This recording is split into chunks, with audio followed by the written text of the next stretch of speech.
If you are just joining me, welcome. If you're on the replay, feel free to skip ahead, but we'll be starting for the live crowd. Let's pretend it's a crowd. We'll be starting live in about 9 minutes or so. And if you're here, say hi in the chat. Let me know you're here, because otherwise, well, then I'm just talking to myself in a room, which I guess is what actually is happening anyway. All right, we'll be starting in 9 minutes.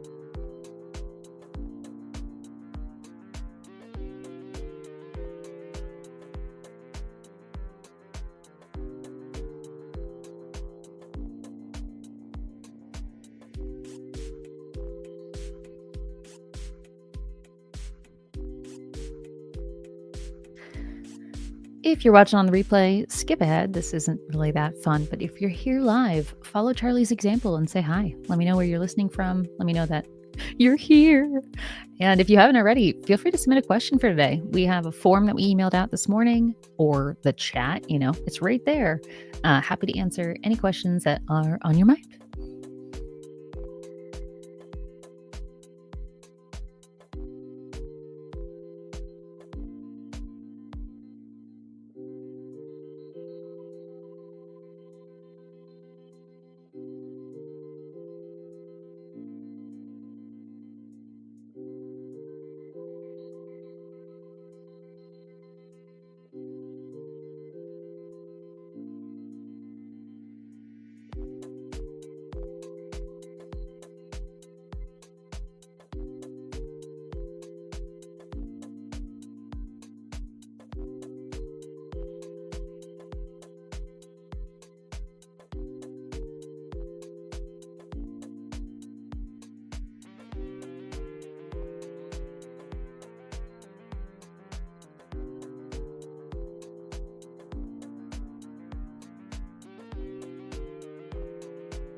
We'll be starting in a little over 5 minutes, but thank you to those of you on the email list who sent in your questions this morning, so that way I didn't have to just talk about the weather.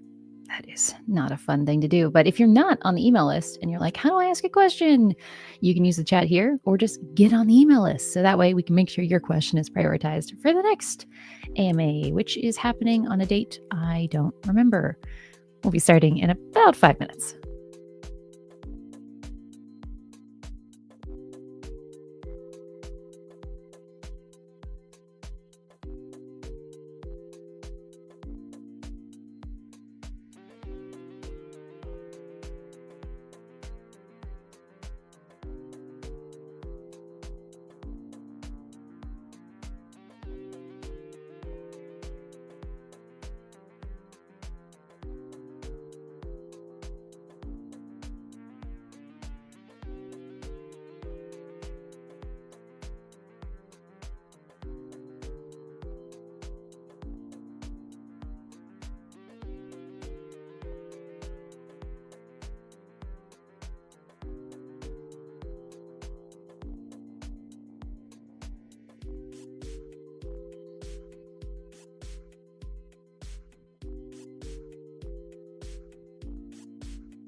If you're just joining us, we'll be starting in 3 minutes. Ask your question. If you're on the email list, you got an email this morning and you can put your question in. If you are joining us live, follow Paul's example and just put it in the chat.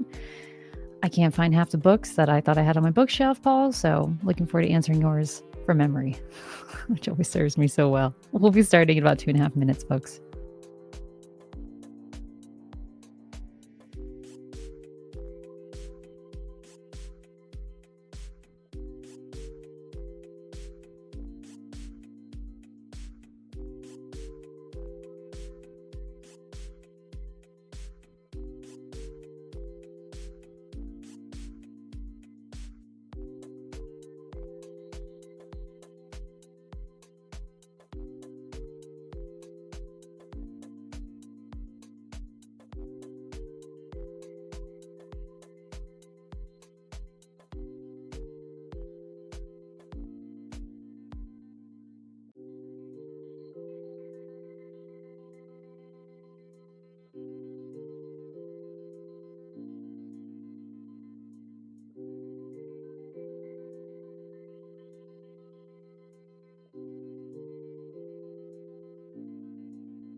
As this music's coming in, some of you have been around the channel for a while.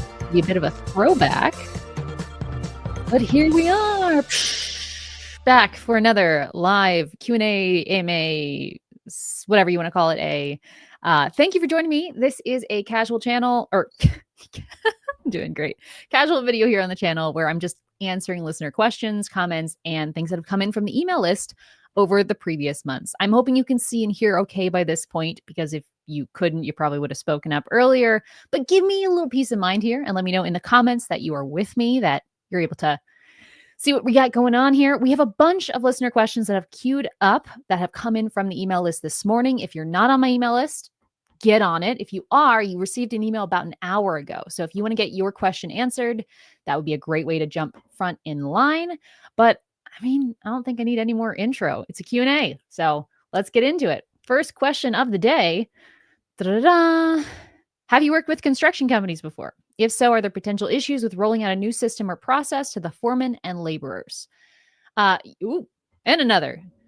Wait, this is a two-parter. Okay, I'm building an ERP system for our business, but struggling to create a workflow that fits my team. Any advice? This is my first time doing it from scratch. All right, let's go back to part one, because my memory won't serve if we try to go two at a time.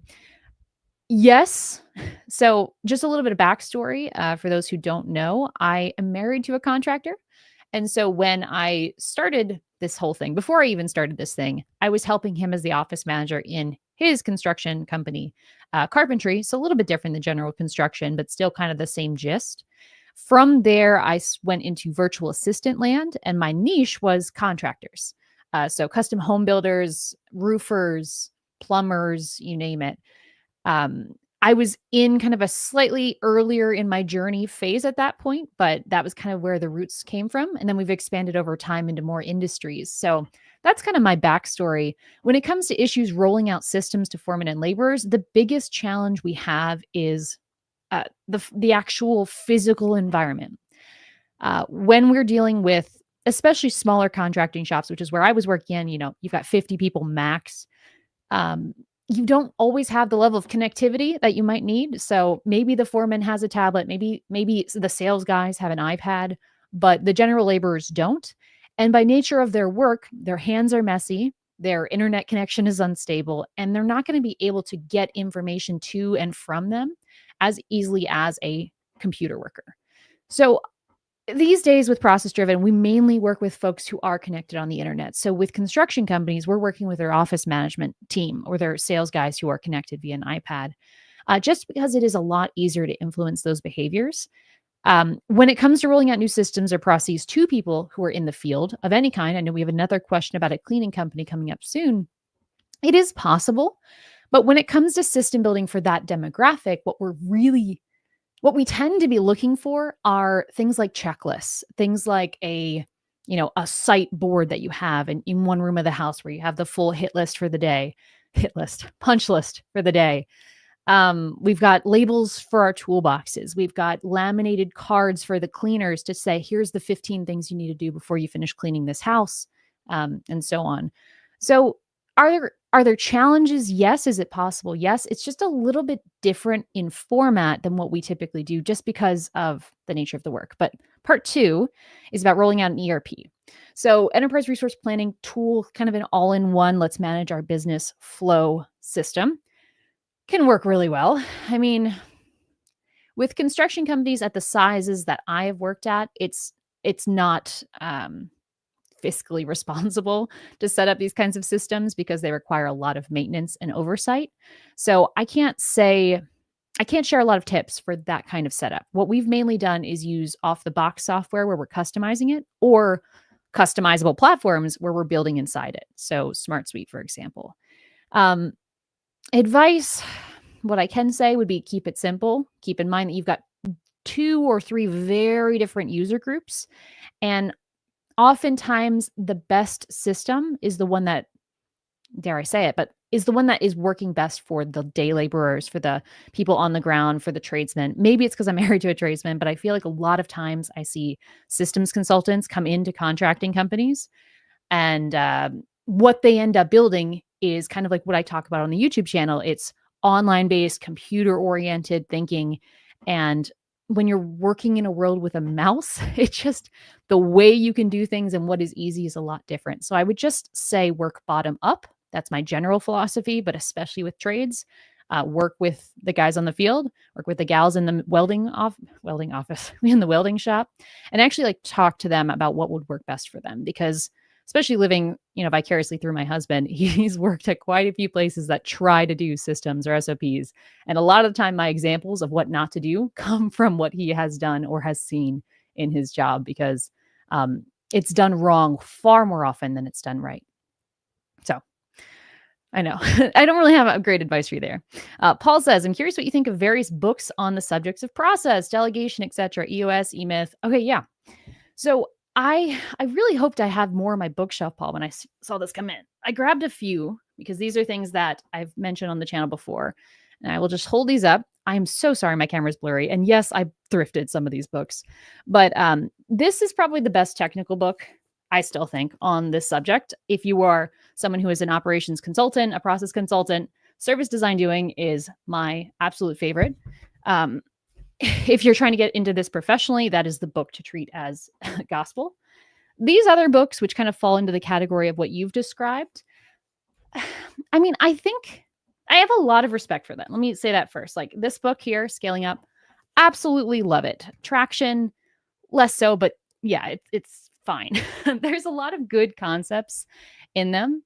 But in my opinion, a lot of these books are not the best to look for when it comes to practical process building. I mean, even the ones that claim or have become popular for that reason, uh, mainly the purpose these books serve, in my view, is to inspire people who have absolutely no concept of process or systems, and basically give them a rah rah pep talk as to why it is really important to build them.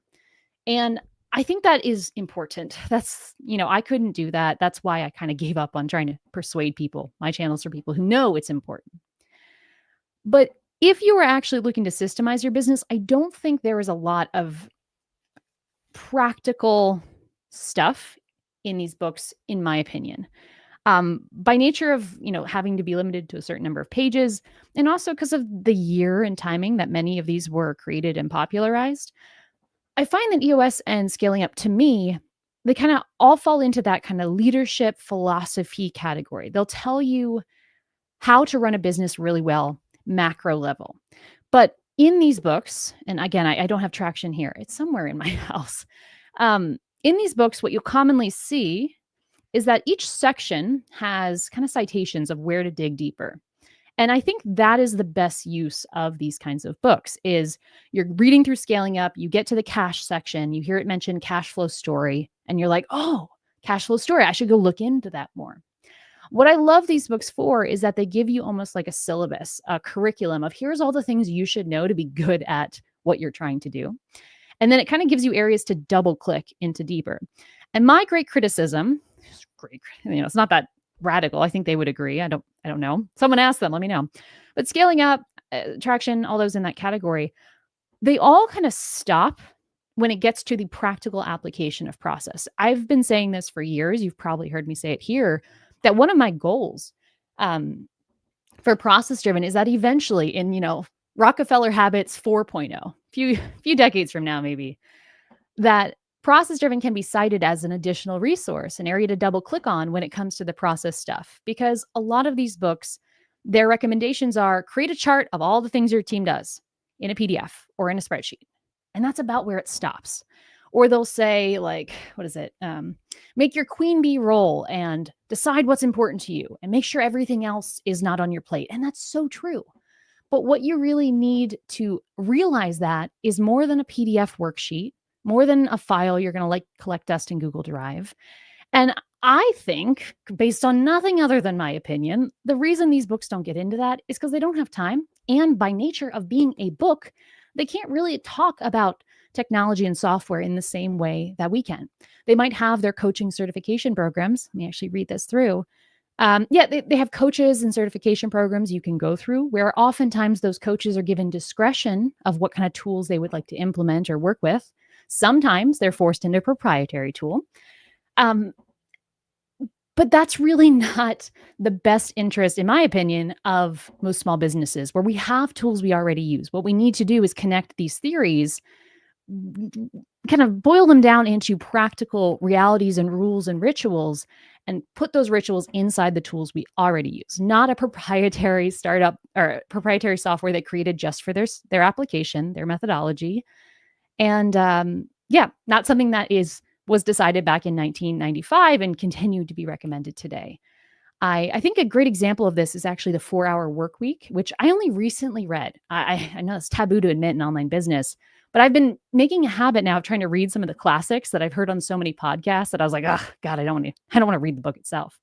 I read it, I think, over the last summer while standing my fence. And in there, it used a lot of technical resources. It cited a lot of different software. And I was like, okay, that's great. Awesome. But it immediately dated the book. You heard the recommendations of, I forget what it was, Trello and these different freelancer sites in the book as an attempt to be practical.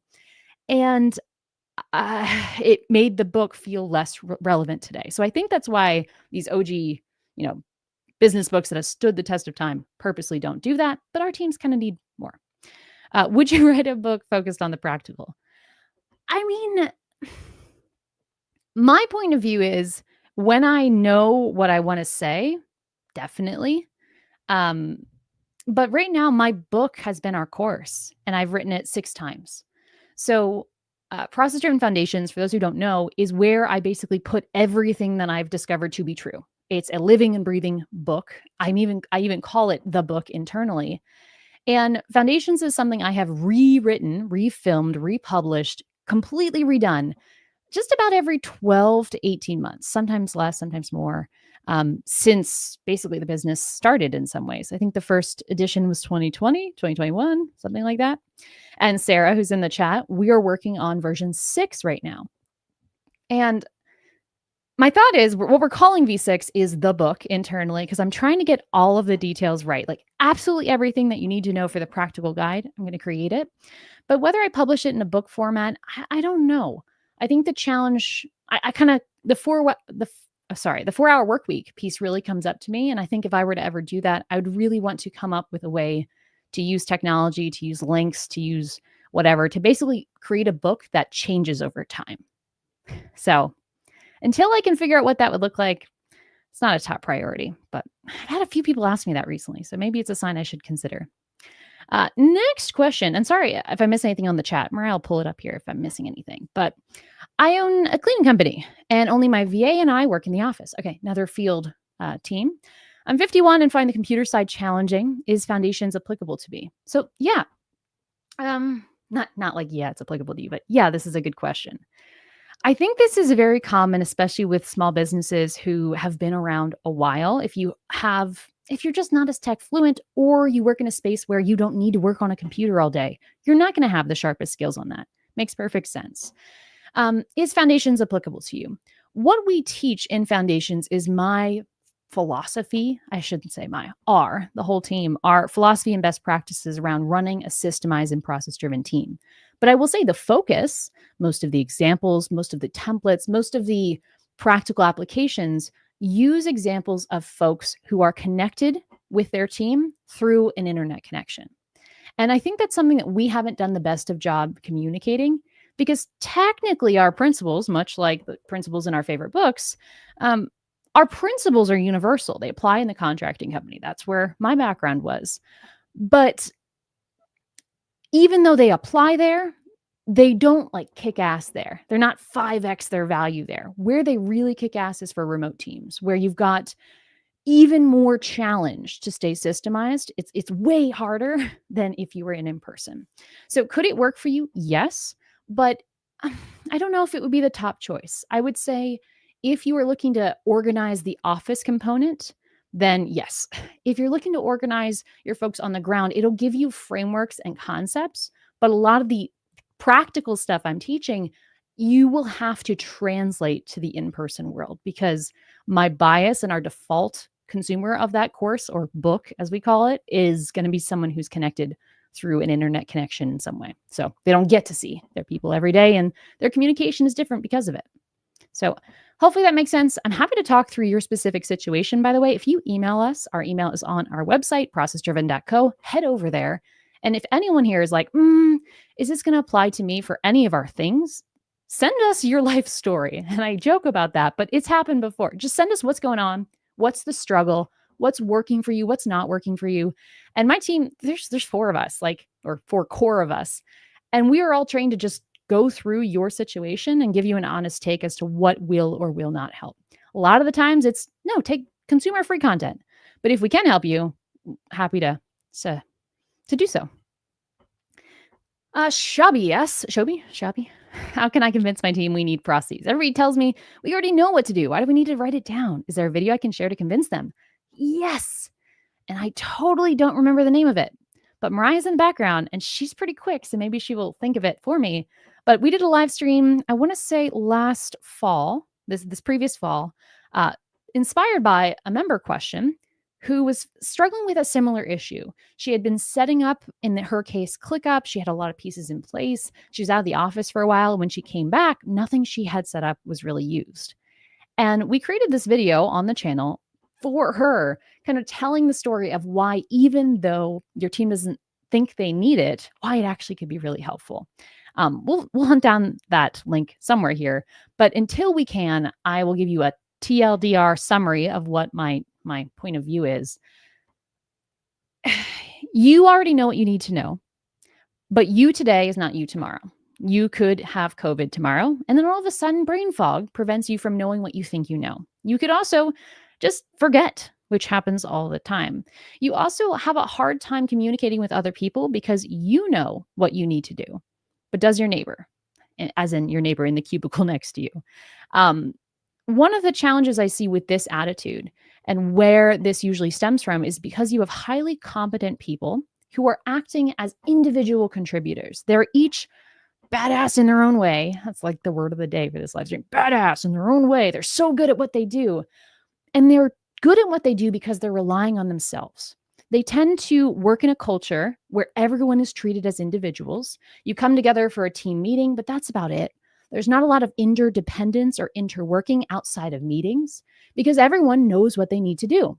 And so if we're looking at a task list and we're trying to collaborate, most of that is happening right here where we can see everything that's going on. And for that and so many more reasons that I list in that long form video, which I think is an hour long, um, I think what we need to reframe this as is this task list is not here to remind you of what you already know. It's to help you remember what you're going to forget. It's to free up your brain for creative purposes, and it's to allow us to work together. Because yes, if you were a team of one, who cares? If you have a perfect memory and you never forget anything and you never get sick, you don't need to write down anything. But even if all of that is true in a team environment, we all need to see what one another are working on. We all need to be able to collaborate. And until we have Neuralink, and I'm terrified for what that might be like, but until that happens, the only way that we can see what's in one another's head is to get it out of our heads. And that's how we're really sharing and building this leviathan of shared responsibility and shared collaboration. So that video, if I don't know if the link got in there, but the video was not my best. I'll be honest with you. Like I remember being like, shit, I didn't do a great job that day. But I think the substance of it will resonate with you and should answer this question, Shobi, whatever we go by. Roberto, sorry for the question. Wait, no, don't be sorry for the question. If I create an SOP doc, for example, wait, hold on. I need to take one more second. Everybody here, please tell Roberto, do not be sorry about your question. This is a Q&A podcast video. This is an AMA. No one should be sorry about asking anything that we have going on here. There are no dumb questions. There's nothing that's, well, there's some things that are off limits, but please, I think, especially in the comments lately, we've had a lot of negativity. And this is not about you, Roberto. Sorry, just side tangent. We've had a lot of negativity lately in the YouTube comments of belittling other people for not knowing things, for just this weird culture and time that we're living in. And I just want to make it very clear that this channel in this space is like a no dumb question zone. I am just so happy that anyone would even ask questions about this topic.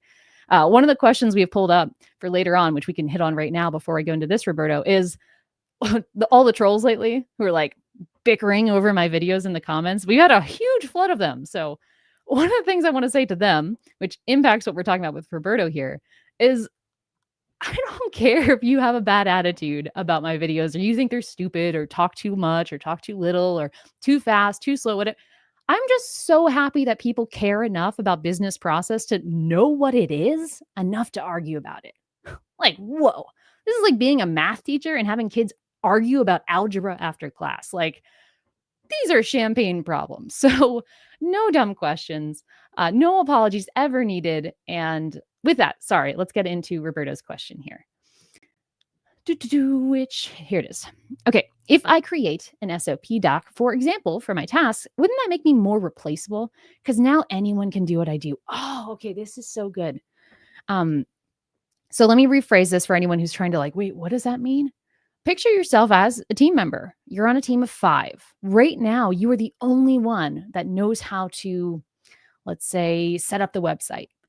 And so if you were to be fired, no one would know how to do it. So it's great job security to keep that information in your head. This is a common, I think, common concern, especially if we're in a less than ideal work environment.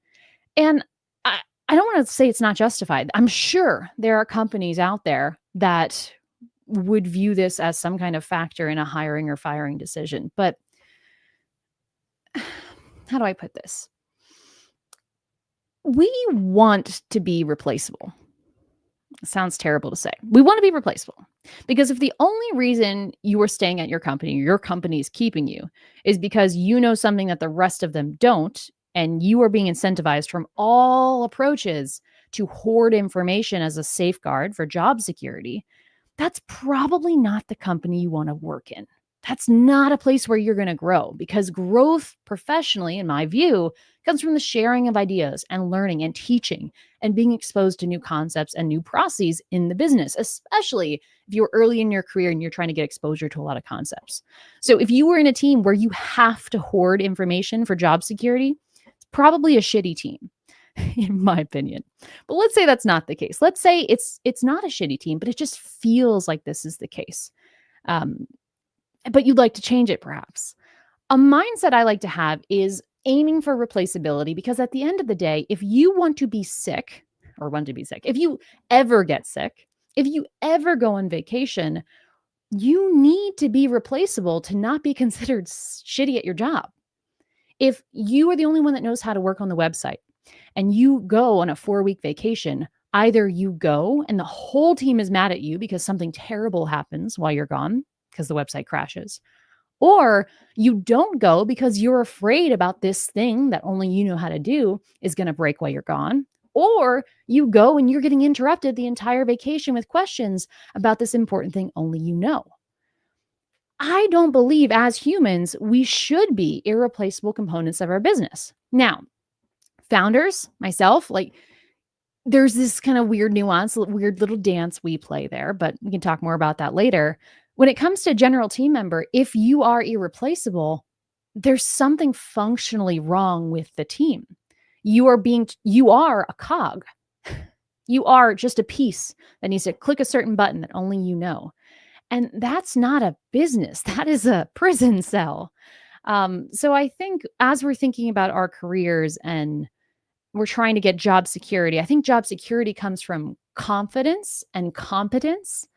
And if we try to hold hostage, if our company tries to hold us hostage or we are held hostage by nature of having knowledge, that's a sign that we're probably not in the right spot. So long story long, yes, it is true that documenting your knowledge can make you more replaceable. But also, replaceable is kind of a good thing when we think about the macro and what we're trying to do. If you are in a good company, I'm trying to think about like my team here. I think we're pretty good. I mean, I don't want to brag, but I think we've got a pretty solid setup here. And there are ways that documenting your knowledge actually can be and should be incentivized. When you document your knowledge, you get an assistant, you get to automate it, you get to XYZ. This should be a selfishly aligned benefit for the organization. And if it's not, I would point up the chain of whoever's in charge of your business and say, dude, you're not doing your job. Gal, you're not doing your job.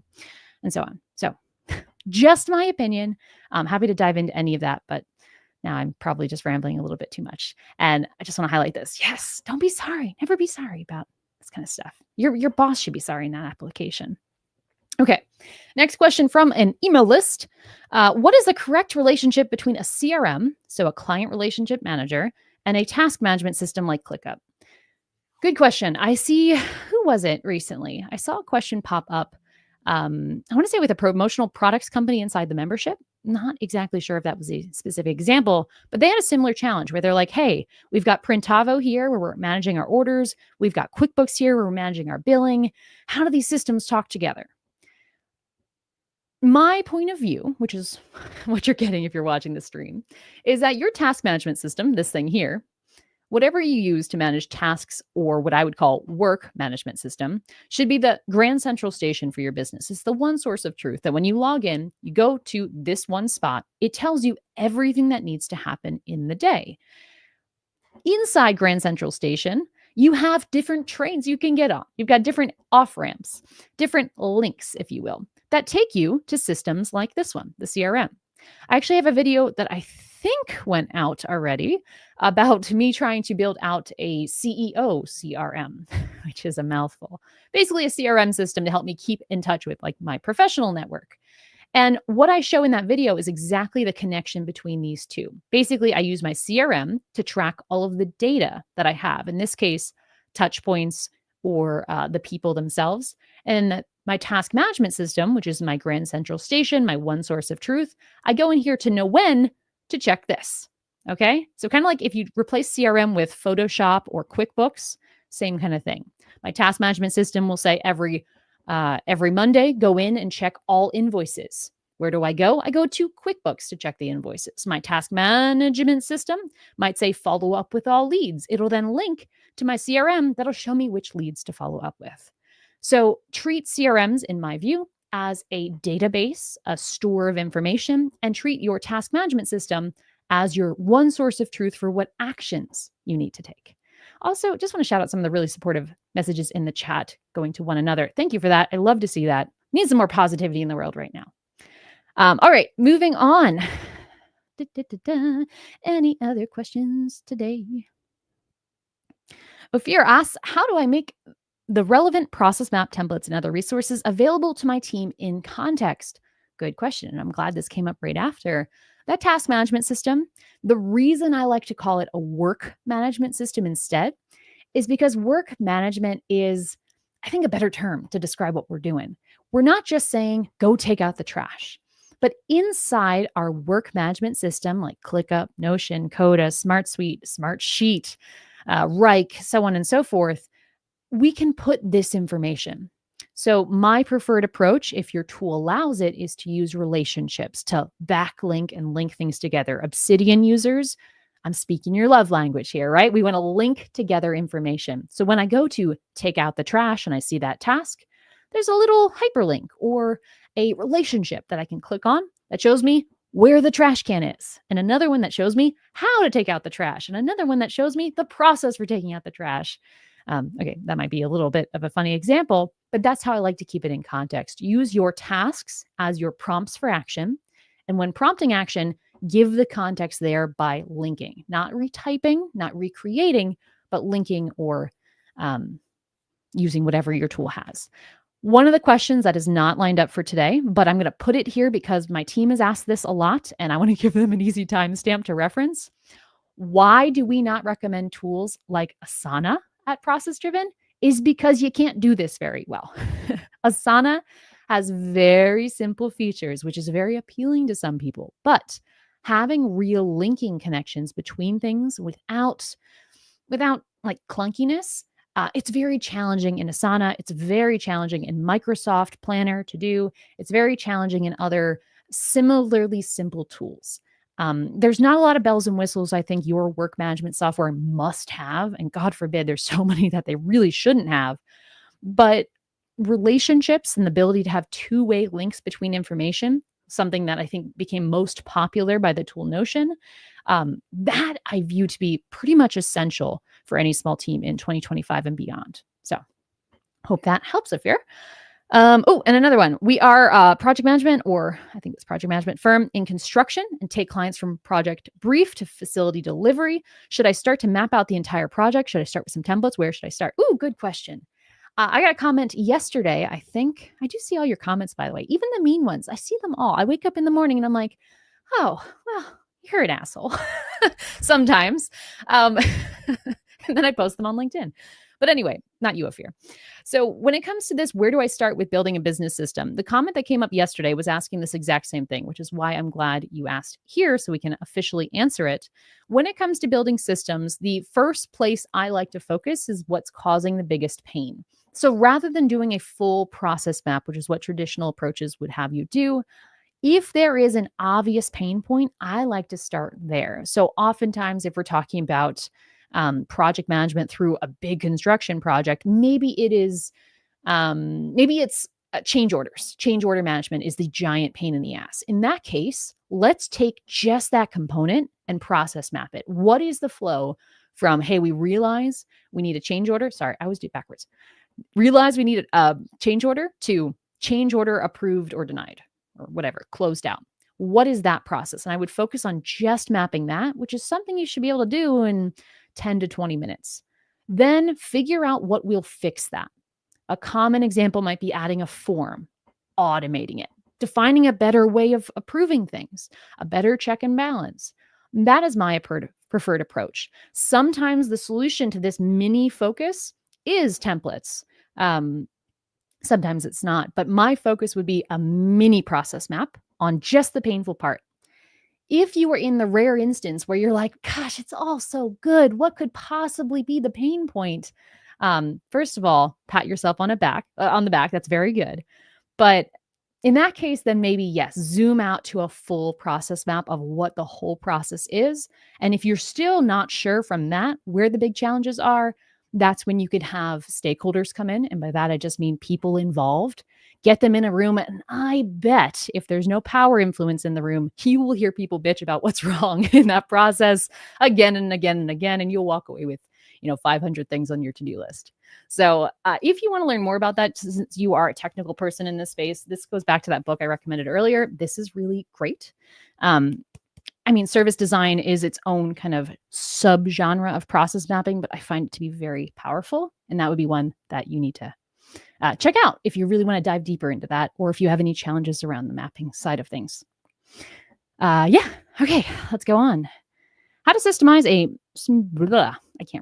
How to systemize a family manufacturing business with 120 employees but no documentation. Top management, dads and uncles resist change and employees are rigid. Ooh. Okay. So I'm just going to make a joke about manufacturing families, but I know what you're talking about here. 120 employees. Is it safe to say that these are in terms of the core office team, which is usually where I would focus on starting, is 120 that core office, or is 120 including shift workers or people working the line or so on? Just if you can give that little nugget, that would be helpful. But I'm going to assume for now that everyone's in the core office. So top management, dad and uncles resist change and employees are rigid. At the end of the day, you are not going to get anything done until you get buy-in from top management. My approach to building processes, I believe, needs to start bottom up. We need to get the team members on board and then move up the chain from there, because that's how change stays. But the fact of the matter is, if you can't persuade management, something is fundamentally wrong with management or similar, because I've used this before. I'll rehash it here. The stakeholders I view when it comes to any process project are CEO, customer, employee, and owners. And when we're trying to make change, we want to benefit in that order. So we want to find out what will make the customer's life better, prioritize that. If we max that out, what will make the employee's life better, max that out. And then what will max out the owner's life or stakeholder's life, going in that order. The reason I suggest CEO is because no matter what we do, the owners are benefiting. And so by forcing teams to prioritize in customer first order, we make sure we're not overly prioritizing the needs of the C-suite. If C-suite is looking at a systemization project and we don't need, this isn't doing anything, I think there might be a fundamental lack of understanding there as to, I don't want to say as to their job in the process, but they just don't understand what they could stand to gain from it. Because every single systems project, ultimately, dark truth, it benefits the owners, because when you sell the business, this impacts your multiplier. Something I wish I was able to do, and something on my vision board long term, is to be able to quantify the impact of systems on the sale of a business or the appraisal of a business. Not something I'm able to do right now, but for folks in that camp, these might not be the best examples here. But honestly, some of these inspirational books, like we talked about earlier, would be a good point of reference. I would really focus on management, getting them convinced with the abstract, theoretical, visionary benefits of systems, which are the appraisal value going up, looking like a less high risk for investors or banks, reducing individual people reliance, kind of the flip side of what we were talking about with Roberto. For your uncles in this case, or your dad in this case, sorry, I forgot what it was exactly. We can get the question back up here. But we want to make it clear to them, what is the risks of not doing this? You rely on Bob, who's in charge of all marketing, to keep everything running. What if Bob gets COVID? What are we going to do, Dad? Or what are we going to do, Uncle? Let me know. That's kind of the situations you want to start playing out. And these books, for all, the stuff I give them for not having a lot of details, that is what they do. They do a great job painting the picture of why this is important in long term. Mariah, can we get the question back up here though? Because I'm trying to remember the details of it and it's gone. Um, but yeah, so trying to remember what else is in there, but that would be kind of where I'd start. Convince the boss and then go from there, because the employees being rigid, it's so, once leadership is on board, it's so much easier to persuade the team. Then you start just doing the build bottom up approach of figuring out what the micro problems are faced by the employees and solving them using systems-based solutions. Thank you. Woohoo. Mariah's going like this in the background because she's so happy she found it. Just so you all know, I'm outing her. Top down, dad and, okay, so it is dad and uncle's good. And employees are rigid. Employee rigidity is also something that can be beneficial to have some conversations. Now, Aditya, if you are someone who is related to management and the employees are all not related, you may not be the best person to lead this project. I just want to own that. You're probably the best person to persuade management. But when it comes to the overall team, I would suggest bringing in a third party or somebody else who's kind of in the middle rung of the business to start having these conversations. But a lot of the time, rigidity comes from founded or unfounded fear. So Roberta's question, sorry, I keep picking on you today, Roberta, but that is such a valid concern for a lot of team members. That might be a cause of rigidity. And is it true? If it's a true concern, because that's actually how your management thinks of it, fix that, and then the rigidity will go away. But rigidity is just a symptom. And Mary adds, for the question on family business, there's always a challenge because of the need to feel part of the family version versus a fear of change, just from my experience. Yes. So for those who don't know, I grew up in a family business that continues to run today. And I see this dichotomy. Generational layers into this also factors in. But if we are dealing with just interpersonal, intergenerational relationships inside a family, that has an absolute bias in here. But families, much like businesses, have a power dynamic in them. And families do change. How do we get change to happen? Usually because someone stubborn with the most sway starts proposing an idea again and again and again until they get a little bit more force and more people are in favor, and it starts expanding and expanding. And so I think that even though there is the family dynamic, you can approach this from a person perspective, almost like a psychology perspective.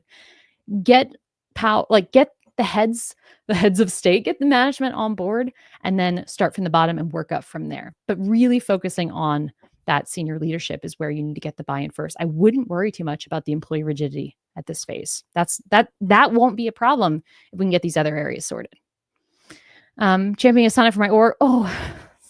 So, I mean, there's nothing wrong with Asana as kind of the first tool someone uses, but if someone has the choice and they're willing to go a little bit beyond the basics, I always like to get people to skip past it.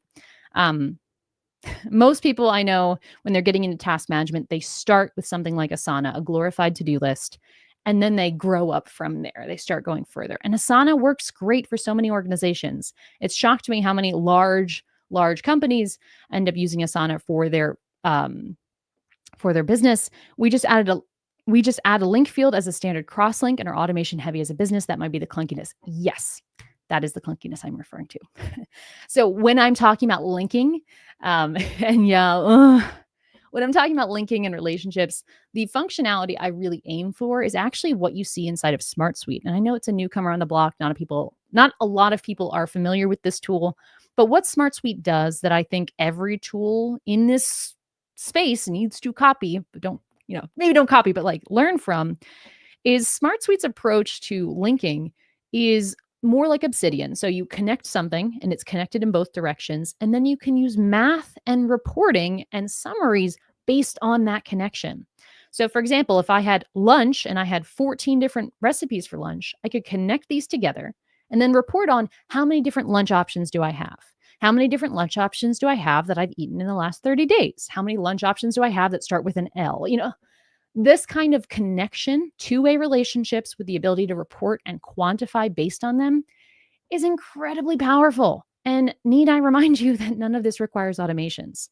I often come off as a Luddite because I'm not very pro automation and project management. But the reason I am that way is because automations tend to require maintenance. They break, they require work and understanding to fix them when things change.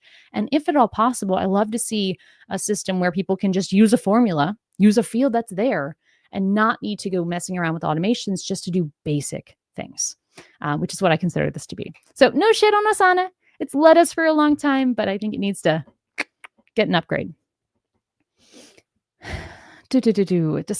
Okay. Let me think on this. So if you're a little heady, this is the book that kind of changed my world. This is an old version, but you can find it in, I'm sure, a much prettier format. The Goal would be a great example. It gives you an intro into process, and it uses a manufacturing example with a narrative format. This would be one that I would have you read. Probably not your management team because of just the resistance that you're saying. When it comes to management team, I would really look at the personalities of them and pick out one of the top business process books that matches their personality type. Common ones are things like the Checklist Manifesto, ones that are so simple that even if someone who's like resistant can at least get through a chapter and understand the gist of it. That's where I would go for your leadership team, your uncle and your dad. Just kind of feed a podcast interview or a little audiobook there to them. In terms of the failed system implementations, and yeah, ERP is probably not an option, understandable. I would look at what you were trying to do. I think the question earlier on about the PM firm is a great example for you. Oftentimes when I see people fail to implement systems right here, it's not because you're bad. It's not because you're doing the wrong thing necessarily. It's because you're focused on the wrong area. That is the most common piece. So a lot of the times I see people try to implement systems on things that either they don't yet do or aren't very impactful. And I mean, that makes a system fail because you don't have the buy-in to follow the new way. What the best systems projects do is you get kind of this guinea pig on an area of the business that everyone agrees absolutely is terrible. Gosh, if only anyone could fix it, we'd try anything. That is your best friend. And so that's what I would say is find a small, painful thorn that you can take out very gently with a system and implement that. That might also help you with the persuasion when it comes to dad and uncle. As someone who's also been in that arena before, convincing family business owners to maybe change their ways a little bit, taking a micro win and saying, hey, I can do this again is a lot easier than saying, hey, let's try this giant overhaul. Eventually, you want to get to that, but it might not be where you start. So an example of a small system might be time off requests. Gosh, it's such a pain in the butt. We have a spreadsheet. People put forms on this desk and then they get lost. What if we just automate that? What if we make that a form, a QR code that people can scan and put in on their phone? Whatever it might be. Small thorns are what you want to remove to get started on that. But in terms of book, I actually think you'd like this one. At least I think it's great. I don't know. Not a very popular one, but all right. What else do we got? How can you incentivize documentation as part of your culture? I can give you some examples. In your meetings, if you have a highlights and wins section, you as the boss man, boss gal, boss person, talk about people who fill in their documentation. We are working with a client right now who's just rolling out documentation throughout their team. They're creating a bunch of SOPs, and we established a routine for each team member to update their SOPs every 90 days. More on that philosophy is actually in the video featuring my team members, which we'll link somewhere. It's up on the channel. But what we also did is we created a routine for their manager to go in every 91 days, let's say, one day after, still 90 days, and check who has done that. And if people have updated their SOPs, and if anyone's created more than one, we want at least one shout out, highlight, celebration being added by that manager into the next team meeting. So in that way, we have this routine task basically saying, dude, celebrate people. And that is one way to incentivize documentation. Another way is to punish. I mean, you got this carrot and the stick, right? Stick approach is your documentation hasn't been updated in 45 days. We report on this as a key metric. And so every month you have an individual metric where people say, what is the average or max number of days since your last documentation update? So let's say Layla, I'm in charge of 45 SOPs that are in my zone of work. I know as a organization, we value keeping those updated. My metric every month might be if I look at that list and go, high to low, what is the oldest one? How many days has it been since that update? I could report on that number or different versions thereof. What else? I mean, I think framing things in the sense of process in conversation is another one I talk about a lot on the channel, and then for good reason. Example came up just recently of a task that came up, and what was it? Sorry, got distracted for a second there. A task that came up, and I had sent it over to somebody, and I was not clear in what I was asking for. I just said, "Hey, could you delete this email?" And just this morning, Darren was like, "Layla, what do you mean by this? Like, can you give me some CARs? CARs is a form of documentation for us. It's documenting what we actually mean." And I was lazy and I hadn't done it. And I went back to it and I was like, "Oh, sure. Let me explain that out. Let me actually follow our process. Thank you for the prompt." Gave it back to him and he was like, "Oh my God, thank God. I thought you were asking me to delete this entire email that just went out to hundreds of people. And in reality, I was just asking him to delete a user." I miscommunicated. I undercommunicated. And rather than saying, "Layla, answer my 4 questions," Darren, my team member, told me, "Hey, Layla, follow our process." And so, in that way, conversations are incentivizing us to follow our process as well. When things aren't going well, we redirect and we ask for help by using the process as a reference. So, Darren asked me, "Hey, can you give me CARs on this? Or can you give me context on this?" I might ask Sarah in a conversation, "Hey, did you follow step 3 of the SOP? Because it doesn't look quite right." Whatever it could be, we're using it conversationally, which makes it an incentive because as humans, we want to fit into the social structure. We want to understand the social norms. And so if we socialize about our process, so sorry, Darren.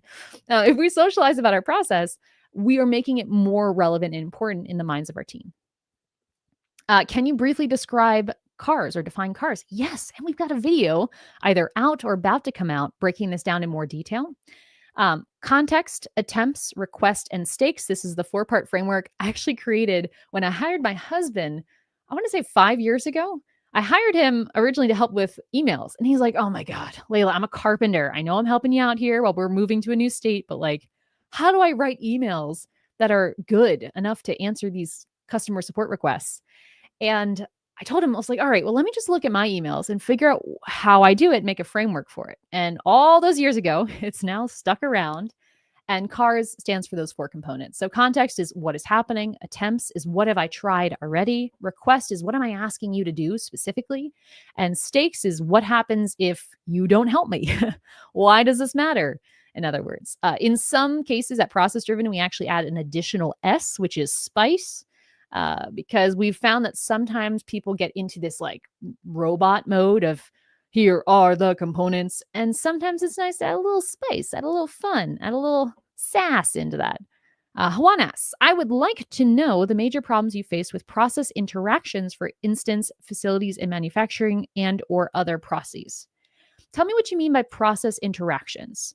And then we can answer this one because I think I need a little help. Phone a friend. Juan, help me out. Give me some examples of process interactions and we can dig back into this one. How do you build systems for a company that creates SOPs for other businesses? Okay. You're not going to like my answer. Are you sure you want me to answer it? I am not a proponent of creating SOPs for other businesses. I don't think it works very well for a lot of reasons. So please skip this part of the video if you don't want to hear that feedback. But when I've seen a lot of folks who hire out or job out SOP creation, and what they end up doing is a top-down project where they end up inflicting a process on other people.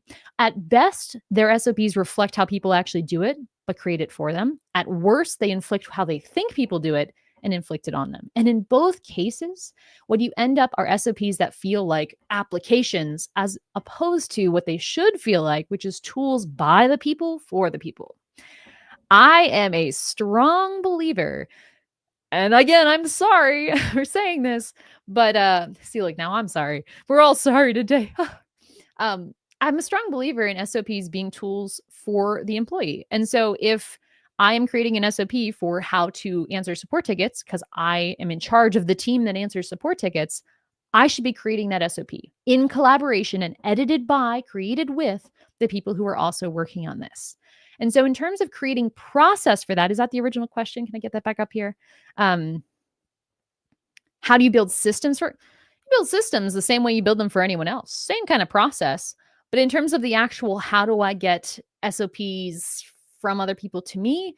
My preferred way would be to not and to instead uh, create SOPs with the employees, have them do it because that co-authorship, it's like what's it called? The wine and sip nights, right? Where like people get slightly drunk and then create terrible art and then treat it as if it's their pride and joy. Yeah. That effect is what we want. It doesn't matter if my picture of Norman I painted is complete shit. Because I painted it, I feel like it's at least worth taking home. Same thing with the SOPs. The quality might be higher if we had professional technical writers write them, but we don't actually want them to be perfect. We don't want Mona Lisas that people look at and admire from a distance behind a glass 20 feet away in a crowd. We want working tools. We want working instructions.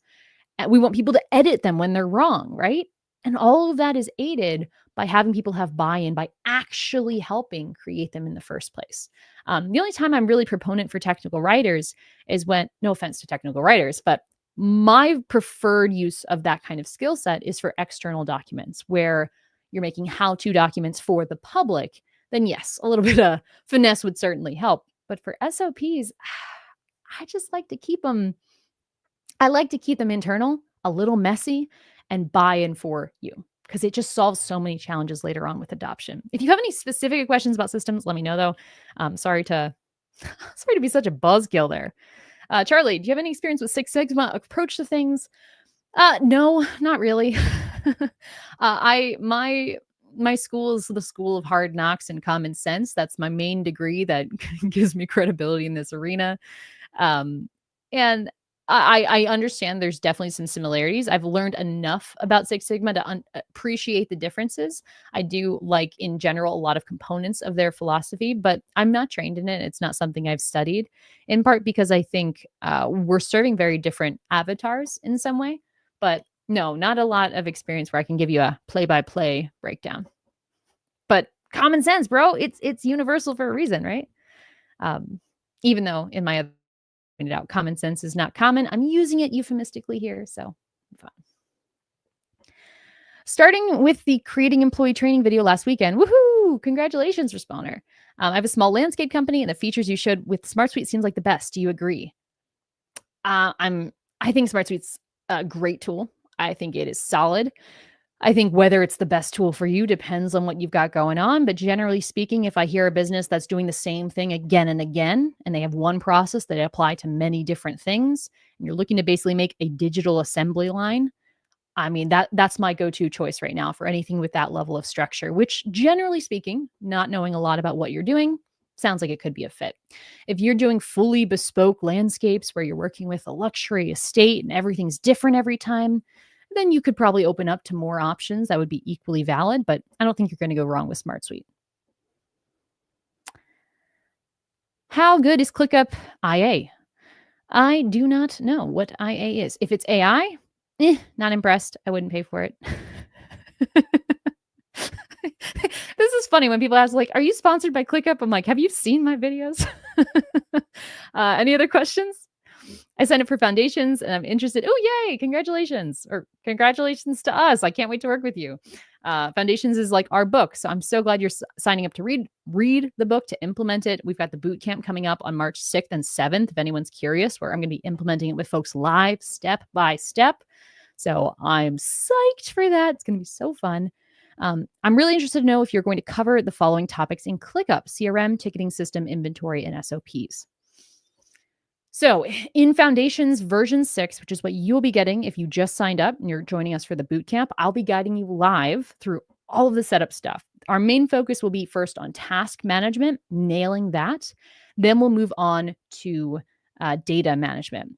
Data management is applicable to CRMs and tickets and inventories. So we'll be giving kind of like I don't know, how it would work. I'm not going to be giving away like, here's the exact template you need for a CRM. Here's the exact template you need for a ticketing system. We're not going to go into specific flow build outs.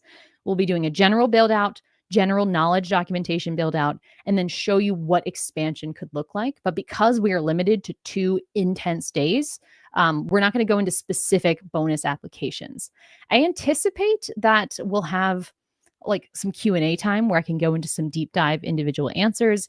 And if you join like afterwards, we're doing the support period after, where me and my coach, Sarah, who's here with us today, we go into any other kind of scenarios you want. And we have templates for CRM, ticketing system, and inventory management, actually, all inside that support level if you want to push further. But in 48 hours, I'm kind of worried I'm going to melt people's brains just with any specific applications like that. I will probably hold off. SOPs though, yes, we are hitting those hard, as well as all other forms of knowledge documentation. So any other we got such a good group today. Let's just keep going. Got a link. Someone does. Hey, Mariah, you're impersonating me. Yeah, there's the link. Boot camp. By the way, guys, if anyone's listening, this is a live Q&A. We do these a few times a year, but I host live trainings far more often than that. And actually to recap, March 6th and 7th, all day, East Coast time, I'm going to be hosting a 2-day training to implement our book, our foundations approach, with anyone who wants to join us live. It is paid, but if you want to do that, like, this is the link. We only plan to host this once in 2025. And like, I'm pretty sure this is the only time we're going to do it ever, because presenting for 12 hours back, like, it's going to be a long day for me. So I don't think this is going to be something we're ever going to repeat. But if you like this live instruction and you can keep up with my pace of speaking without slowing it down, this is kind of like this is like a once a year, if not once ever opportunity, if you want to get in on that. Aaron, I'm trying to implement ClickUp for my law firm. Have you had success with that? Yep. Worked with quite a few law firms. Any particular pitfalls or pain points to avoid? Pitfalls or pain points? Give me a challenge mode today. The big challenge is a lot like what we talked about with the CRM question, which is, where's the line in the sand between task management and our CRM? Same thing with law firms. A lot of the time I'll see folks coming in, they're already using Clio or something else to manage the matters themselves. If that's the case, the most challenging thing I've seen with law firms is just knowing where is the line in the sand between what goes in that system versus what goes in our general work management system. We want our information only in one place and linked if ever possible. And so that would be the thing to watch out for. Just make sure everything you're doing, everything you're communicating about, there's one obvious spot that you go to. You don't want to have your paralegals saying, oh, well, we need to update the client's email address. I'm going to update it here, but actually they should have updated it here. Like, that kind of double talk or double typing is the most costly and problematic thing I've seen, especially with law firms, home services firms, accountants, anyone who has a core system that manages their, subject matter expertise, and then they're adding ClickUp or similar to it. It's that line that's really challenging. My boss is super phobic about complexity, especially extra work that's going to be needed to maintain any documentation or databases. Yeah, I mean, that's fair. That's a fair place to be. It keeps you from being a perfectionist. Are there any tips to convince him that he's overly worried, and how can I actually minimize the amount of work that will be required for upkeep? Oh, yeah. It shouldn't be a big thing. I think a lot of people approach systems, and if you read, this is terrible to say, but if you read some of these more dated books, the old school way of thinking, or the corporate approach to systems, which unfortunately is what floods the internet. If you search anything around SOPs and you don't put process driven after it, you will get very complicated and convoluted approaches that do work fantastically, but will absolutely suck the life out of your small business. For small businesses, I would point to our channel as a great resource for how to do it in a lightweight way. Everything that we approach or we prescribe is designed to be simple, quick, iterative. And so each time you're creating an SOP, my average is 12 minutes. Each time I'm updating an SOP, my average is 5 minutes. And guess what? You don't create any of that shit unless it actually saves you far more than 17 minutes. I think if we just use that as the guiding principle, which is what we do in our approach, you can really avoid that. Just go into it saying, hey, we're not creating an SOP for everything because some book from 1984 said we should do so. 1984, great year choice. We're not going to do that. Instead, we're going to create documentation when it actually helps us. And we're going to update it because we need it because it helps us. And so you know that here, and I'll even give this example, which I give inside the foundations course, V5, the fifth edition. For any of you who have seen that, I view time, I view time as being kind of going into two categories. You can invest your time or you can expense your time. And a lot of the time when we're in our business, what we're spending is time on expenses. And we are spending our time to fulfill the client order, to answer the email. And those are all one-time expenses that once we spend the time, it's gone. Systems work, if you're looking to convince him conceptually, systems time is about building an investment. Now, just like finance, if anyone here is into that kind of stuff, you want to invest as much as you reasonably can because it's going to compound in the future. Now, should you invest in an account that makes 0% interest? Probably not. But if you can invest in something that's going to save you 10, 20, 30 hours next month, absolutely you should. It's common sense. Do the math. And so that would be the mindset approach I would give to this boss is say, hey, I agree with you. I don't want to expense my time on things that don't matter. And I also don't want to invest it in things that have no return. But if something does, can we both agree spending 30 minutes now to guarantee save 40 hours next month is a good call? Yeah? Great, let's do it. A good example of this, if you want to see it in action, is actually the video about how I saved time as a CEO. I forget, the title keeps changing from split tests, but that's where I basically, Mariah, who's in the background right now, I went to her and I was like, dude, I am exhausted. We have way too much going on. There's way too many tasks. Can you please invest a little bit of TLC into our systems and processes to fix this? And one of the moments that you'll capture during that kind of vlog journey over a month is Mariah went in and worked on a system that essentially allowed us to remove, I want to say about 2 hours from our email pipeline, which meant every email we wrote went from taking 4 hours to 2 hours. And again, I don't remember the exact numbers. Watch it to find out. But that is such a great example of simple math. If Mariah had gone to me, if she started this and she's like, Layla, look, I got this idea. If we do this, this, and this, it'll take me about 30 minutes to implement. We'll go from 4 hours per email to 2 hours per email, which will save you 16 hours a month. Can we do it? There's no way in my right mind I would say no. And so that's kind of the math we want to go into is think of it as investments, quantify the output, and try not to follow the old way of doing things unless you're trying to franchise. But don't try to systemize everything just for the sake of it. There are bigger fish to fry. And eventually you'll get to the point where everything is systemized. Then it's just micro adjustments. But at first, just focus on the big ones. Addie, is your process, sorry, I can't read. Is your business more geared towards existing businesses or brand new businesses that realize they need process but don't have them? My business, so process driven, we work with existing businesses. And I'm so glad you asked this because this is a common point of confusion. Our sweet spot where we have been able to make the biggest impact is a team who's a few years old, maybe they're 5, 10 years old, and they've been operating for a while. They've got a kick-ass product. They've got a great team. They love what they do, but they also kind of hate their job in some ways because the way the business is running is making everyone want to rip their hair out. They probably have tried to systemize before and it didn't work. They probably use a work management tool, maybe ClickUp or Notion. They use a tool already, but they're not quite using it fully. And what they really want to do is figure out a way to fix how they approach tasks and projects. But as they do that, they'd like to create a better way of working so that they can, enjoy work again. And that crunch of feeling like, God, we've got so many clients coming in. We've got a really established business. We've got a team that wants to do this. And yet it all feels so freaking hard. There's no HR consultant that can help you. It's not a culture issue. You don't need to switch software for the 40th time. Maybe you've already tried that. Doesn't work. Those people are who we can really help in a big way inside Foundations. Now, new businesses, we have a few startups go through this program. Some have gotten a lot out of it. But generally speaking, We try to avoid that crowd because when you are a brand new business, your focus should be on process development, figuring out what works. And then when you figure out what works, come to us and we'll help you lock that in.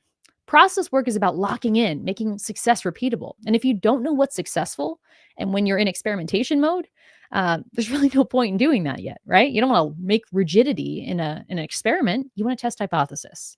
So if you are earlier stage, I would say watch the YouTube channel. We will have, okay, I shouldn't say we will. I hope to have a course for some beginner folks, just a low ticket thing, something really affordable to help you get a crash course coming later this year, fingers crossed. Right now, we do have something that's completely free called Task Plunger. That's like an intro to delegation for these early stage businesses. But otherwise, our bread and butter are these guys, existing businesses. Sorry, there we are. Existing businesses who are tired of it being hard.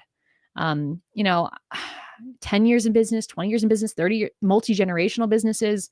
Whether you're ready to step down and let your kids take over, whether you're just looking to scale up, whether you're looking to get investment for the first time, there's a lot of triggering moments that can lead to someone realizing, oh shit, I really need to fix this. But whether you're in boom times or you've got some free time, there's hardly a bad time for an existing business who's struggling with this to finally get the help. Because we've had folks been able to completely automate I think it was 2 jobs worth of project management. They had 2 project managers. That's all they were doing. And once they set up these systems, they didn't need those people to just be, button clickers reminding people of due dates. Instead, those people were moved into other areas that actually added value. Those kinds of examples of dramatically changing how your resources are allocated is what happens when you finally build some supports for the business. I would like to know, follow up on this one. Main process, support process, managerial process due to differences among levels. I wouldn't know if it was clear. Okay, I would like to know the major problems you face with process interactions. Got it. And then we've got the different layers playing in here. We have kind of a philosophy and an approach to how we handle the connections between the macro process and systems and the micro. We've historically taught it through a workshop called called the Blueprint. We've had that around for quite a few years, and the actual exercise is called the Process Org Chart. In version 6, which is what I'm going to be sharing in the live bootcamp on March 6th and 7th. Look, version 6 on the 6th. How perfect. We planned it. We actually are releasing a updated version to that exercise, but we have a framework and kind of an exercise. I don't know what else to call it. It's a way for you to get those layers out of your head to help you see the interaction and make sure that things are compatible. But I will also say, Juan, our specialty here is small businesses. Established businesses, sure, but small businesses. And so we, on the high end, teams of maybe we've seen up to about 100, but our sweet spot is really like 20 to 30 people, or anywhere between 3 and 30, we'll often say. In those team sizes, it's rare to see huge challenges and huge stratas be formed between all the layers of process. So not too crazy much here. Clara, I recently became the chair of a small church that is making an effort to grow. Awesome. Congratulations. I immediately saw that a big part of stagnation and leadership burnout was due. Yes. Thank you for sharing this.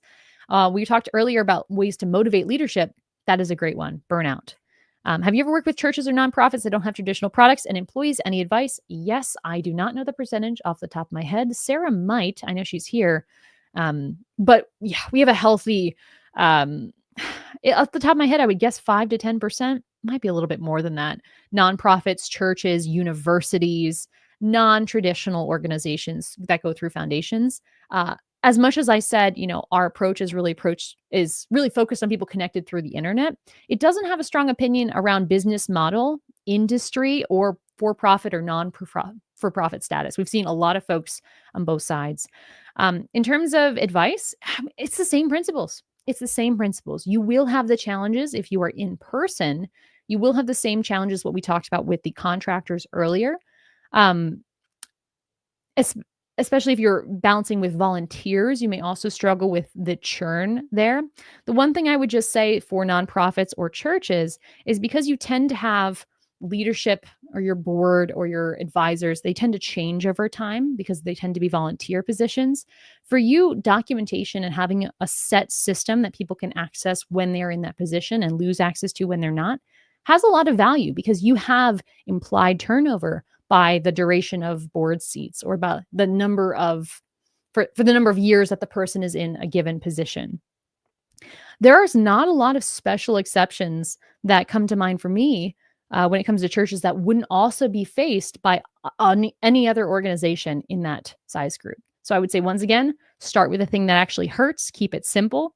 And for you, since I'm guessing this might be a smaller organization, you may consider implementing that work management system as one of your first steps, giving you at least that architecture to then fill in with those systems as you go. But setting up the architecture with like a volunteers access group or a board access group can be really nice as a starting point.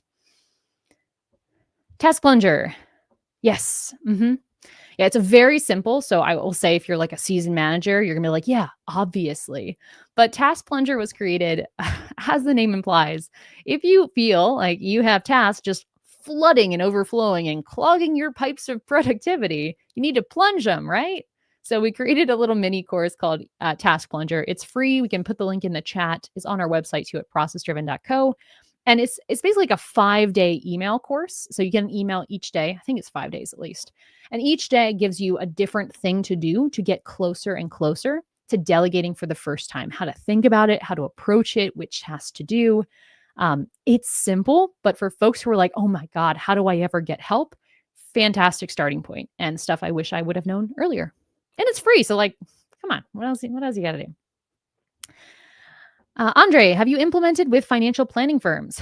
See, these questions about industry. I mean, like any industry you're asking, probably yes. I mean, we've had well over 2,000 clients at this point in our core program, not to mention the ones in our other programs. Yes, we worked with financial planning firms before, though. So have you implemented it? Yes. ClickUp or SmartSuite more suitable. Depends on the structure you have. My general rule of thumb, which I kind of talked about earlier with the landscaping company, is do you have a set process that all of your clients go through? For most planning firms, I would say yes. In that case, I would find SmartSuite more suitable.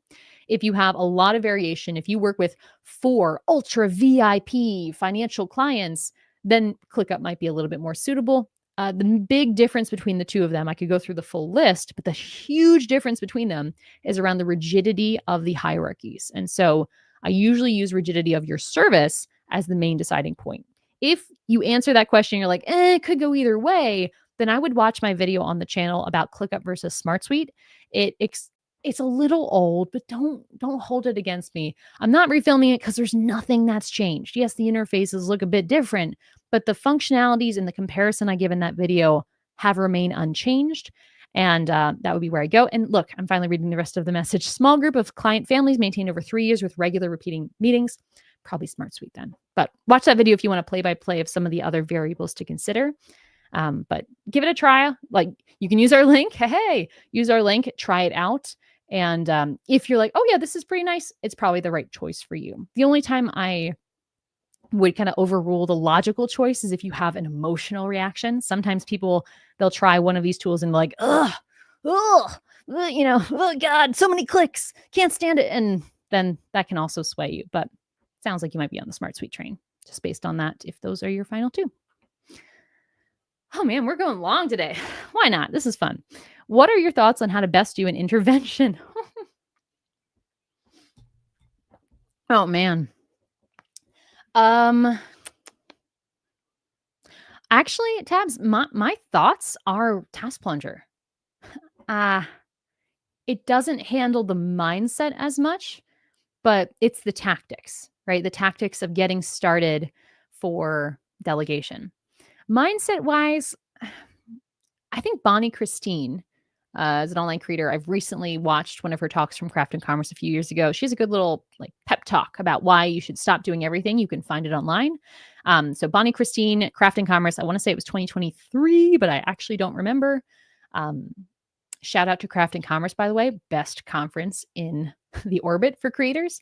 But anyway, her talk is kind of a motivational pep around this kind of stuff.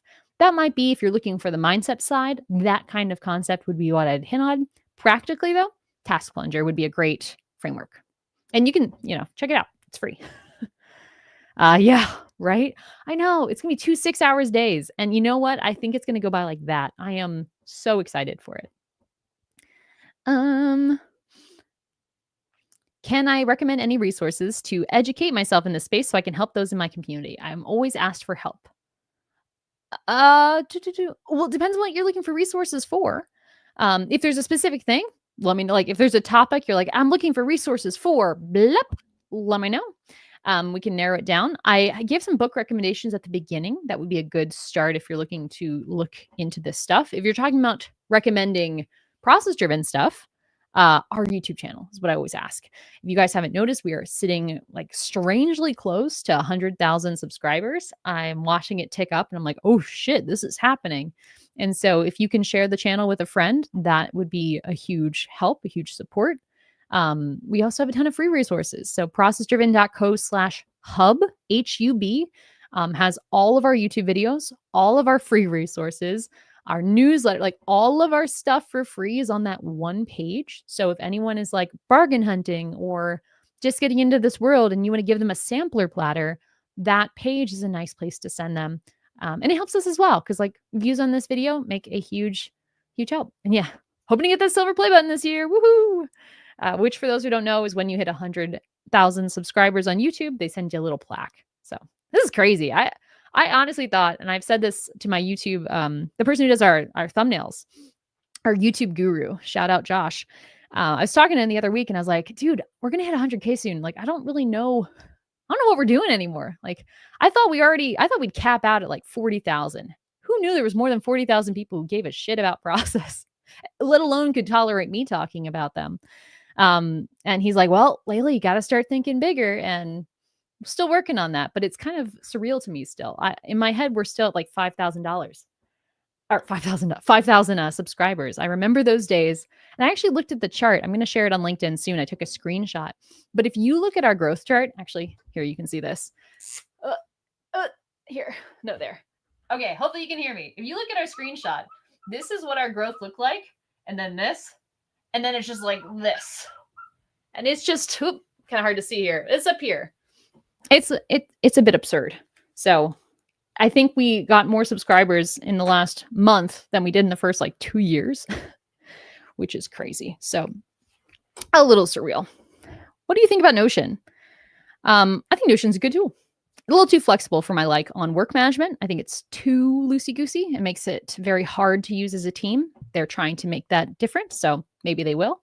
But they're popular for a reason. Point of view on automation and AI. I do not know what IA is. It like information architecture. Is that what we're talking about here? Or are we talking about AI? I'll answer as if it's both. Automation, generally, I'm a Luddite and I think it's valuable, but used in moderation for small teams, unless you have a team that is all technically proficient, because automations tend to become a bottleneck that only 1 or 2 people know how to use, and that slows us all down.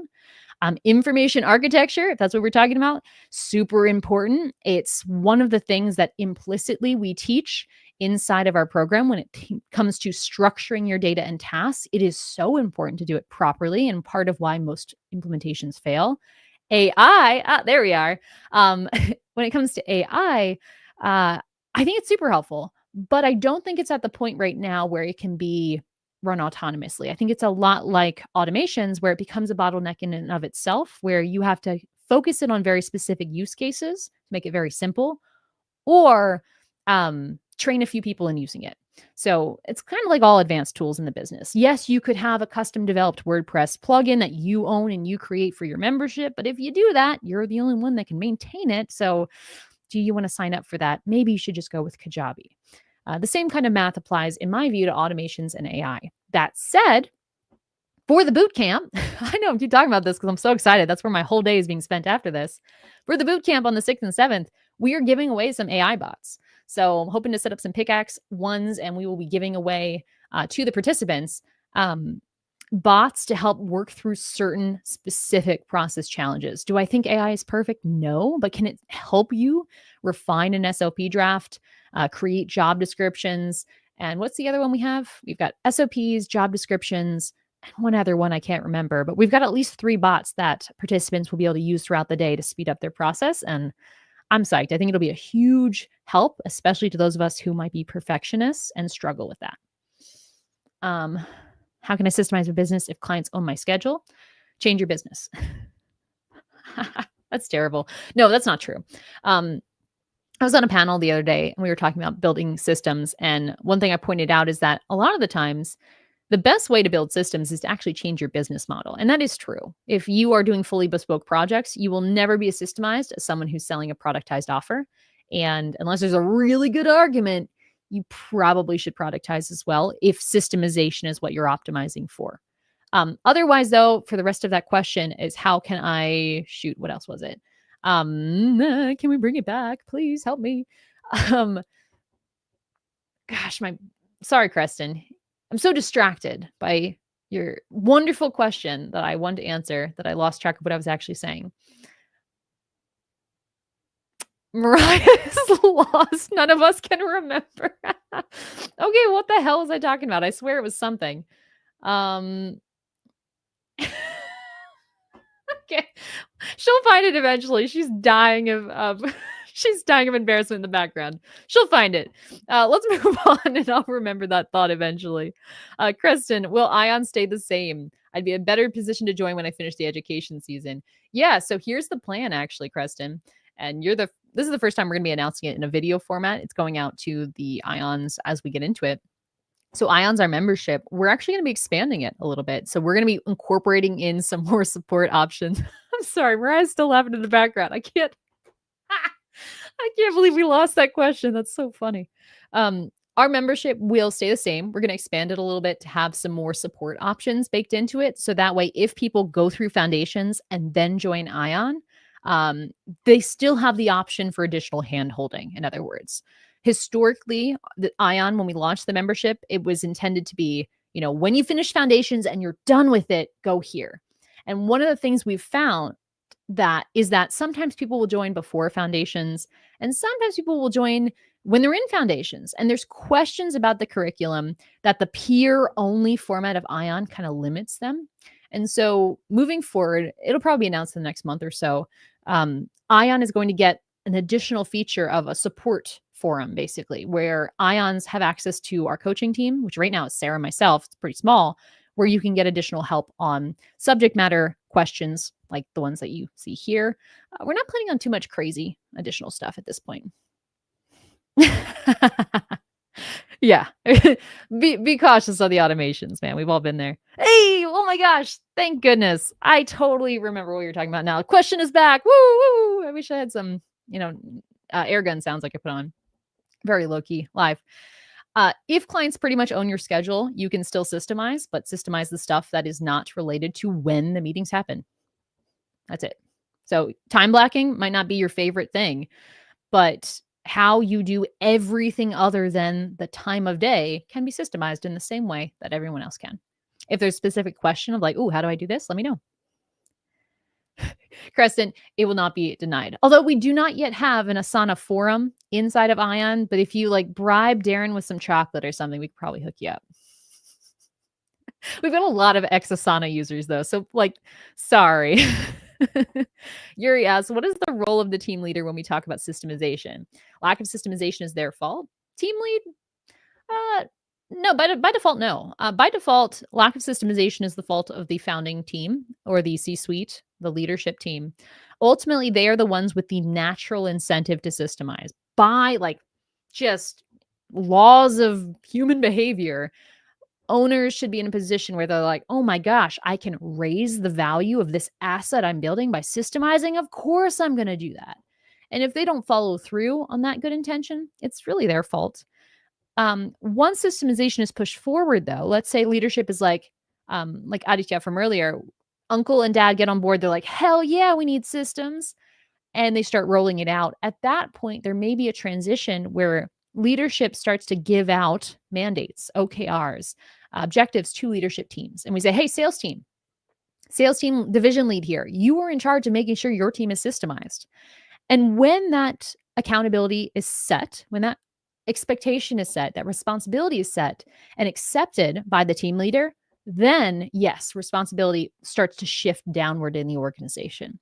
But naturally, the responsibility is at the top. And that's why when we're actually building systems, unlike every other book you read out there, my philosophy, our philosophy here, is to build them from the bottom up. So we're counterweighing the natural incentives.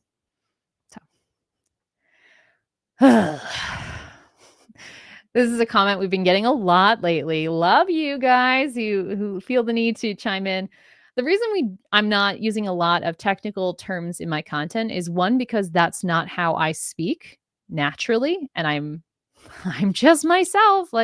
So I'm not going to be speaking about OKRs and OFBs and ERPs and TPS reports naturally, because that's just not how I would talk to you if we were in a room getting coffee. And two, because I create this content not for process consultants. So I know quite a few of you here are in this industry. Love you. Great to have you here. Glad to have you as part of this community. There needs to be more process consultants. When I started, I had no one to learn from. I couldn't find any resource worth its salt. So I'm glad to see more people in this space.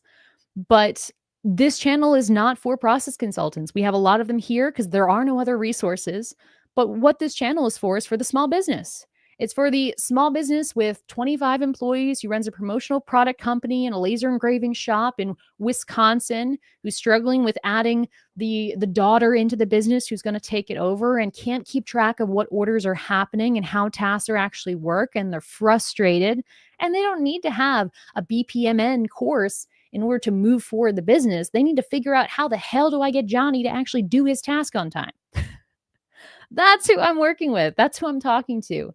And as you're watching these videos, if you're like, man, this is just so basic, you're using cutesy talk instead of the proper terminology, it's like, yeah, yeah, I am.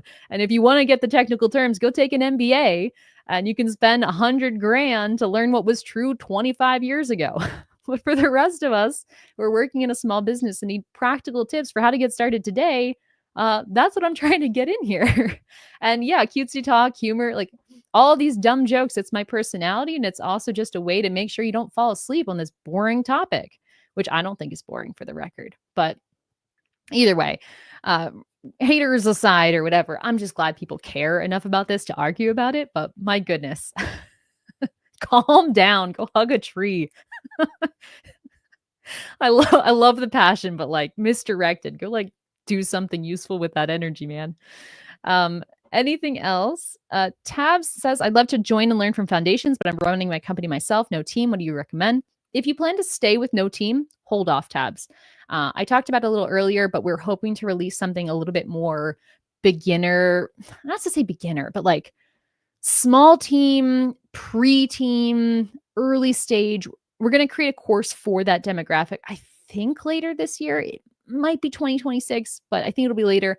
You can hold off. If you anticipate having a team, or if you have contractors and that is the construction you're looking to build, then foundations can be helpful.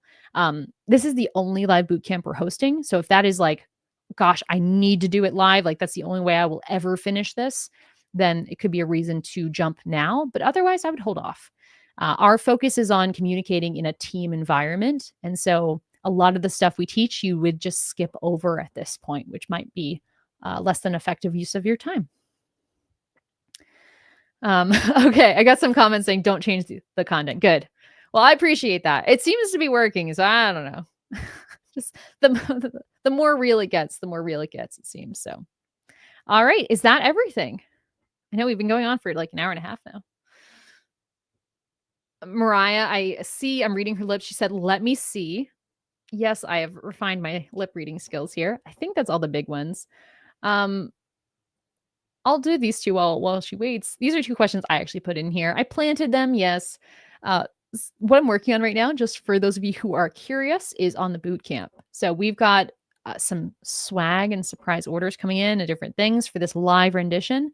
And if you or anyone you know has been looking to systemize their business, but they cannot be trusted to just DIY it, even if I give them the step-by-step instructions, there's a once and potentially ever opportunity on March 6th and 7th, 1 month from today, where I will guide them through it step by step from their computer screen. So check that out. And then the other thing is, I'll put this on right here.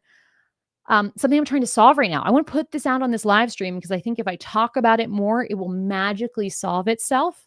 There are two challenges I am personally trying to solve right now in my business that you'll probably see covered on the channel in the future. And I like to share these so you know, like, I'm not some guru. I'm figuring it out. But problem number one is we do a monthly process improvement podcast inside our Ion membership. So that was the one that we were talking about earlier here. And right now, one of the problems we're having is organizing guests. And so one of the things I would love your help on is if you have any creators, YouTubers, podcasters that you're like, oh my God, I would love to see a collab between Barney and Process Driven. I'm looking for referrals of who you think would be a really good guest for us to collaborate with. This also ties into my video where I talked about trying to just build more relationships in the creator community. I don't know who, like, I got a few people reaching out to, but like, I would love some recommendations from you guys. If there are other channels, adjacent channels, it does not have to be in the process niche. In fact, I'd prefer it not be. But marketers, AI people, automations people, financial people, folks that you know that do really good work that we should collaborate with. I'm trying to get some referrals in there. So if you have any favorites, I would love your referrals in the comments, in the chat here if you're live, or in the comments if you're on the replay. The second challenge I am trying to solve is basically trying to figure out how to get live in-person YouTube content. So I have some people I'm reaching out to try to get some help, but I want to put it out into this universe so you guys can help me as well. I really want to start filming some YouTube videos on site or close to with clients, or if not clients, at least people who are doing cool things. So an inspiration for this, which many of you might be familiar with, is Cody Sanchez. She invests in businesses and then she goes on site and does these little mini video tours while promoting them shamelessly. I don't want to replicate to that extent, but I really love the concept of being able to be in person, working with a team, or seeing a team in real life and showing how process is impacting people, real humans in the moment. And I'm trying to find the right opportunity, the right vehicle for getting some on-site filming so I can share the stories with you guys as a YouTube kind of TV show. A la The Prophet, if anyone watched that old TV show. Love that. But I can't figure it out yet. So if you know anyone, let me know. Send me some help. Put it out there in the universe. I'm sure it'll eventually boomerang back. But that's all we got going on for now. I think that's the last question we have in here. See, one recommendation for two recommendations for some people to collaborate with. Love that. Thank you. Keep them coming. I know Darren's here. He's the one helping me book these. So we'll see what we can find out. And please keep them coming. If you have any referrals for who you think we should collaborate with, I would love to hear it. Thanks so much for joining me for this very long live Q&A. I have this apple that I've been wanting to eat this entire live stream. And I think now, 1 hour and 45 minutes later, it is time. So thanks so much for joining. I'll see you next Thursday for another YouTube video. Until we talk next, enjoy the process. Bye.